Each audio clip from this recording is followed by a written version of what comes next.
Georgia's Republican Party is trying to ban former Lieutenant Governor and our guest at the table tonight, Jeff Duncan, from ever running as a Republican in the state. And the final straw for them, Duncan endorsing Kamala Harris for president last week. In an open letter, Josh McCoon, the chairman of Georgia's Republican Party, wrote, among other things, "You are not and never will be considered a Republican ever again. I request that you govern yourself accordingly." I'm back with my panel now. And Jeff, the floor is yours. This letter is long. It's pretty personal.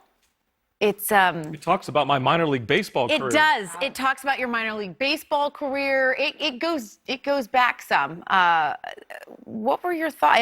Yes, in a life otherwise devoid of accomplishment, i.e. dropping out of college, failing as a minor league baseball player, starting a series of sketchy businesses, your nominations by the Republican Party were signal honors without which you would have never served as a member of the Georgia General Assembly or the lieutenant governor of this great state. That's not a chat GPT. You know, no. I literally spent all day looking for Josh McCoon's baseball card online today. And I just never found it. I found a couple of my baseball cards still online, but I never saw any of Josh McCoon's. Maybe he played kickball or something in middle school, and I just missed that. Look, it'd make better news if I said I was really shocked and surprised and had tears in my eyes. But, you know, this has been coming for a long time. You know, I read it first as like a breakup letter. But what they missed was I broke up with them a few years ago when they decided to not be conservative but be crazy. You're talking about 2020. 2018. 2018, yeah. And I'm going to give you a little bit of context. Josh McCoon got beat by Brad Raffensperger to be the Secretary of State of Georgia. I beat David Schaefer to be the Republican nominee, and David Schaefer went on to become the party chair. So these two guys cooked up this mini cult, right? They switched us from being conservative to being crazy in Georgia, even to the point where Governor Kemp had to set up his own, PAC to be able to raise money outside of the state party. And you fast forward, that little mini cult then formed a relationship with Donald Trump's cult in 2020, and it was a match made in hell. And they sucked into each other, and now all of a sudden you've got this crazy party that is not really a party. It's just chaos and confusion. And there's nothing that I'm proud about what they're doing. It's not certainly the Republican Party that I grew up in. And I have no desire to be a part of that party. Now, I do have a desire to be a part of a conservative Republican Party at some point. And I guarantee you the voters will have a say. It may not be this week, it may not be this year, but at some point in my lifetime, there will be a Republican Party that is respectable, honorable, and conservative. And it will not look like anything Josh McCoon has created in Georgia. I mean, they keep losing. It's so frustrating, and yet somehow it doesn't get through, right? I mean, they just lost 2 Senate seats. Their addiction to the cool kids club is what keeps bringing them back, right? Josh McCoon and his cast of characters want to sit in the front row at every chicken dinner, and they want to be able to act like they're important. But being important means you actually make a difference. I couldn't tell you what that party stands for, other than just Donald Trump. Well, I will say, to your point, that part does keep losing. But let's talk about Brian Kemp. And Brian Kemp ran probably one of the best campaigns I've ever seen because he didn't run with that operation. Right. So whatever they are doing to you, I don't know what precipitated this. I don't know what it gains them for doing this. They wanted good seats to Donald Trump's rally that's coming to Georgia tomorrow. That's I'm sure what's precipitated this, or they wanted to get their name called out. But whatever, it is what it is. Interesting to think this same party actually raised money and propped up David Perdue to primary Brian Kemp, who is by very, very popular in Georgia, if you haven't heard. And he beat him by 52%. I mean, you don't win paddleball games or what's the new game that's out there? Pickleball games by that kind of score. Here's the thing.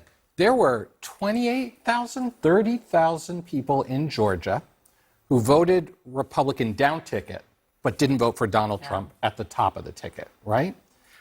When Republican leaders say this kind of stuff to people like you, who were not for Donald Trump, but still want to be Republicans deep down, they're basically saying, we don't want you at all, right? And that was, as a Democrat, I say to those people, come on in, the water's fine, we'll take you. The first rule of politics is people aren't going to vote for you unless you ask them to. Second rule is, if you tell them not to, they won't. And that's what they're saying. Don't be a Republican. By kicking me out, you kick probably 10+ million other Republicans out across the country. Because they're just like me. They're conservative. We believe in conservative principles. They make sense. But we don't like Donald Trump. In fact, we can't even imagine him running the White House. Well, that's the there's a faux lot unity. of people in D.C. I mean, there's a whole class of Republicans in D.C. that would love to go into the White House, would love to serve in an administration, but don't feel comfortable doing it for Donald Trump and don't feel like the Republican Well, Party... and they tried, and let's be clear, I mean, they tried in 2016. The difference between what Milwaukee was like and what Cleveland was like is night and day. I mean, I was Yes, at both. that is so true. So, you know, in Cleveland, you still had lots of the former Bush administration people. I could name all the people who were there. Remember, Starting it with, by the almost way, felt Paul like Ryan. there was just like, it was so empty. And this, Milwaukee was raucous and joyful, and it was fully complete, the term. Well, right, but the point is it's a faux unity, because what you saw in Milwaukee was that all the people like Jeff who had principles Yes. were all purged from the party and had no place there, and that includes people with, you know, decades of political experience who ran Washington under multiple Republican administrations, who have no place now in a Trump world, which is so scary to people like me who, you know, follow really closely how government operates. I mean, and that's really what I'm talking about in terms of that difference. Like Cleveland, you still had people who were optimistic that if Trump won, that there might be some embracing of even folks who maybe hadn't really, you know, been in his corner. None of that happened. And in fact, his own cabinet and, you know, most of the people who work for him, none of them showed up to support him. They're all distancing themselves from him. And so it's just a re-emphasis Everybody of like, who ends up behind the political curtain with suicide. Donald Trump, whether it be a business partner, whether it be somebody in the cabinet, whether it be somebody in the administration, They've all everybody who gets a chance to watch how that man makes a decision, right? I got to watch it in the front row around COVID. I got to watch Brian Kemp and and other members of the legislature trying to make the best decisions possible for Georgia. History is really kind of how we did things in Georgia. We weren't perfect, but we did it really, really well, and with a lot of data and with a lot of compassion. And Donald Trump tried to usurp all of us only because he just had a personal vendetta against Georgia, and he wanted to double down. He lost Georgia because he picked on Brian Kemp, who was extremely popular, and he just continued to be a fool and a clown. And to me, it's very simple to see why he lost Georgia, and it's going to be very simple to see why he loses this election cycle. I mean, this is pretty scripted right now. If you would have asked me 2 weeks ago where I felt like this was going, it was headed in a tough direction. Yeah. But boom, there's a pent-up demand for something new and something different and something not Donald Trump. And we're going to see how it goes. All right, let's take a quick break. Up next, hang on with us for a second. Up next, a second day of concerning economic news with recession fears growing. We will discuss that when we come back.